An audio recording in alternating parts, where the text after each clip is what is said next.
ममता बनर्जी की सत्ता के साथ उनकी राजनीति का भी दी एंड हो गया है। पश्चिम बंगाल ने पिछले 1.5 दशक में जिस तरह का शासन देखा है, उसके बाद उनके कमबैक पर आज बात करना व्यर्थ है। लेकिन ममता बनर्जी की राजनीति पर बात जरूर होनी चाहिए। राजनीति के उनके तमाम फॉर्मूलों में एक बड़ा और डिपेंडेबल फॉर्मूला रहा है स्टार पॉलिटिक्स, और आज हम इस वीडियो में उसी की बात करेंगे। नमस्कार, मैं हिमांशी, स्वागत है आप सभी का द पैम्फलेट में। दोस्तों, वीडियो में आगे बढ़ें इससे पहले मेरा आप सभी से एक निवेदन है कि आप हमारे channel the pamphlet Bangla, the pamphlet Gujarati और द पैम्फलेट ग्लोबल को भी ज़रूर सब्सक्राइब कर लें। दोस्तों, अगर ममता बनर्जी की राजनीति को समझना हो तो उसकी शुरुआत उनके थिएटरिक्स से करनी होगी, क्योंकि ममता बनर्जी की राजनीति में गवर्नेंस को लेकर परफॉर्मेंस कभी केंद्रीय तत्व नहीं रही। दरअसल जब वो कांग्रेस में थी तभी से उनकी राजनीति का आधार रहा है अपीयरेंस, रेक्टरिक और थिएटरिक्स। 21 जुलाई का शहीद दिवस हो, ब्रिगेड परेड ग्राउंड की सभा हो या कोई बड़ा प्रोटेस्ट, ममता बनर्जी के मंच पर हमेशा टॉलीवुड और ग्लैमर वर्ल्ड के चमकते चेहरे दिखाई देते थे। देबाश्री रॉय, चिरंजीत, तापस पॉल, शताब्दी रॉय, देव, नुसरत जहां, मिमी चक्रवर्ती, जून माल्या, रचना बनर्जी, कंचन मलिक, सयोनी घोष, इंद्रनील सेन, कबीर सुमन। सूची इतनी लंबी है कि कभी कभी लगता था मानो किसी राजनीतिक दल की बैठक नहीं बल्कि टॉलीवुड अवार्ड्स का मंच सजा हो। और इसके पीछे सिर्फ चुनावी गणित नहीं था। दरअसल तृणमूल कांग्रेस के भीतर ऐसे नेताओं की संख्या बहुत सीमित थी जिन्हें जनता सिर्फ उनके नाम और काम के कारण पसंद करती हो। ऐसे नेता जिनकी लोकप्रियता उनके पद से नहीं बल्कि उनके जनाधार से आती हो। टीएमसी के नेताओं की जनाधार की क्या बात करें, वो तो पश्चिम बंगाल की जनता के द्वारा अभिषेक बनर्जी से लेकर पूर्व मंत्री और पूर्व विधायकों पर की जा रही एग थेरेपी में आपने देखा ही होगा। ममता बनर्जी सच को तो डे 1 से जानती थी कि वो खोखले नेताओं की पार्टी को लीड कर रही हैं।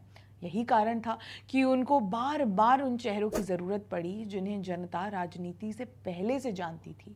उन्होंने अपने आसपास ऐसे लोगों का घेरा बनाया जिनकी पहचान फिल्मों, टीवी और मनोरंजन जगत से बनी थी, ना कि पॉलिटिकल स्ट्रगल से। चाहे टॉलीवुड के सबसे बड़े सितारे देव हो या फिर बंगाली टेलीविजन की चर्चित चेहरा रचना बनर्जी। और इस कैलकुलेशन में पॉलिटिकल परफॉर्मेंस कभी आती ही नहीं थी। यही वजह है कि देव जैसे नेता जिन्होंने कई बार सार्वजनिक रूप से चुनाव लड़ने को लेकर अनिच्छा जताई, उन्हें भी बार बार चुनावी मैदान में उतारा गया और संसद भेजा गया। क्योंकि सवाल ये नहीं था कि उनका संसदीय प्रदर्शन कैसा है, सवाल ये था कि उनका स्टारडम कितना बड़ा है।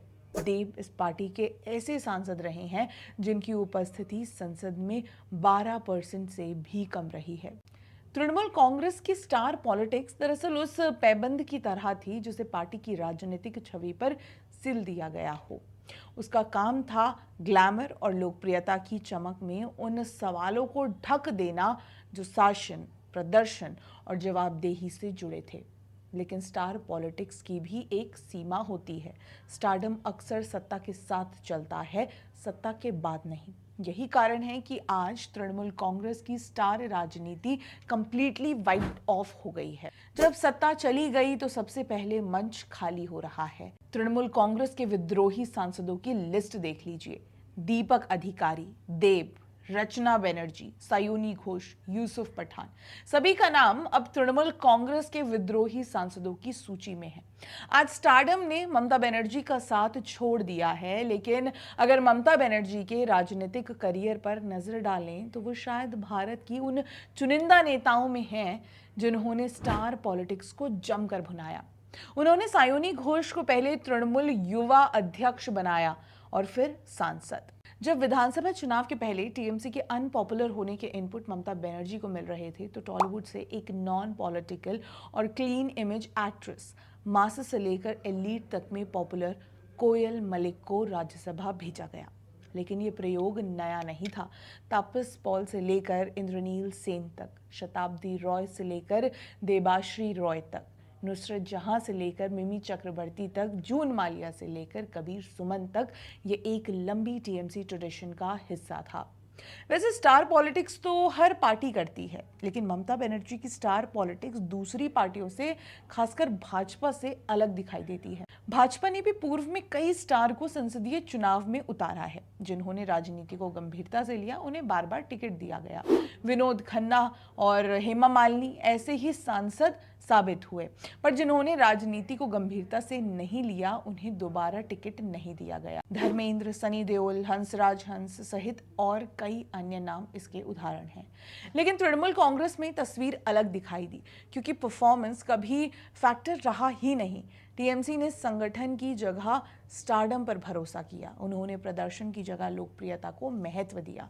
लेकिन राजनीति का एक नियम है, जनता किसी अभिनेता को स्टार बना सकती है, जनता किसी नेता को मुख्यमंत्री भी बना सकती है, लेकिन जनता किसी मुख्यमंत्री को हमेशा के लिए स्टार नहीं बनाए रखती। आज ममता बनर्जी की राजनीति उसी मोड़ पर खड़ी है। अगर किसी नेता को अपनी विरासत बचाने के लिए नेताओं से ज्यादा अभिनेताओं की जरूरत पड़ जाए, तो समझ लीजिए कि उसकी राजनीति की सबसे बड़ी ताकत ही उसकी सबसे बड़ी कमजोरी बन चुकी है।